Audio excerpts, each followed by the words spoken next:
De nieuwe atletiekbaan van Leonidas in Ljouwert is voor een feestelijk ingebroek genomen.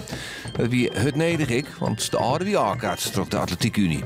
De nieuwe baan voor een heel miljoen bloot mooi droeg, zelfs naar voele regenbuien. Maar de baan ligt er inderdaad geweldig bij. Het water wordt direct afgevoerd via natuurlijk het asfalt wat eronder ligt. Er ligt open asfalt.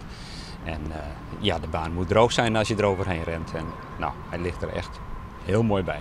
Maar help van een zaniemde race runner kan het natuurlijk ik bij mijn behinding hutdraven. Voor haar is hutdraven extra belangrijk. Doordat ze kunnen sporten, kunnen zij net als wij, wanneer we sporten, de wind door hun haren voelen en ze kunnen meedoen. En ja, fysiek is sporten voor iedereen goed. Ja, allebei willen op een bepaald moment wel graag een keer hut rennen. Ja. En dan ken je dat ik wel. Ja, precies. Ja, dus ze kunnen nu gewoon meedoen. Ze gebruiken de racerunner ook gewoon wel eens thuis om gewoon met vriendjes en vriendinnetjes in de buurt te kunnen spelen. Of met de racerunner mee naar de supermarkt bijvoorbeeld.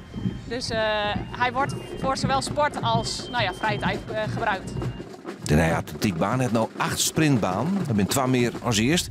En dit maar bij ze klaar voor officiële wedstrijden. Over een week of 2 is de officiële keuring. Dan zullen ze vast nog wel wat dingetjes tegenkomen. Maar ik ga ervan uit dat de baan dan gewoon goedgekeurd wordt. En dat je dan ook de nationale wedstrijden hier weer kunt houden. Maar de nieuwe baan hoopt het Leonidas ik weer nieuwe leden en jong talent om te loeken. En waar wit zit er ik de nieuwe Daphne Schippers bij.